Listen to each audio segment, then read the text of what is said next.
আসসালামু আলাইকুম। নিঃসন্দেহে প্রত্যেকেই ভালো আছেন। প্রিয় বন্ধুরা, যারা বুঝতে চায় না তাদেরকে বারবার বোঝানোর চেষ্টা শুধু সময় এবং মানসিক শক্তির অপচয়। কখনো কিছু মানুষ তাদের দৃষ্টিভঙ্গি পরিবর্তন করতে চায় না বা পরিবর্তনের প্রয়োজনটাই অনুভব করে না। সেই ক্ষেত্রে নিজে শান্ত থাকা, সঠিক জায়গায় শক্তি ব্যয় করায় শ্রেয়। যে বুঝতে চায় না তাকে বোঝানোর চেষ্টা করা মানে নিজের মনের শান্তি নষ্ট করা। সবাই সবকিছু গ্রহণ করার জন্য প্রস্তুত থাকে না বন্ধু।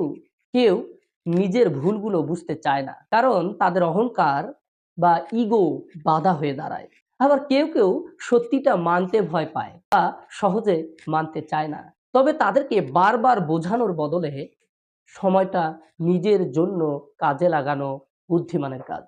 যাদের মধ্যে বোঝার ইচ্ছা বা সক্ষমতা আছে তাদের সঙ্গে আলোচনা করলে ফলাফল বেশি। কারণ মানুষকে তার প্রস্তুতি ও মানসিক অবস্থার উপর ভিত্তি করে বোঝানো উচিত। জোর করে কিছু চাপিয়ে দিলে সম্পর্কে ফাটল ধরে বন্ধু। তাই যারা বুঝতে চায় না তাদেরকে ছাড় দিয়ে নিজের শান্তি বজায় রাখা, সঠিক জায়গায় মনোযোগ দেয়া অনেক বেশি কার্যকর। যে বুঝতে চায় না তাকে বারবার বোঝানোর চেষ্টা করাটা নিজের মানসিক শান্তিটাকে নষ্ট করা। জীবনে অনেক মানুষ আসবে যারা যুক্তি দিয়ে নয়, আবেগ দিয়ে চলতে অভ্যস্ত বা মতামতের বাহিরের কিছু সহজে গ্রহণ করতে চায় না।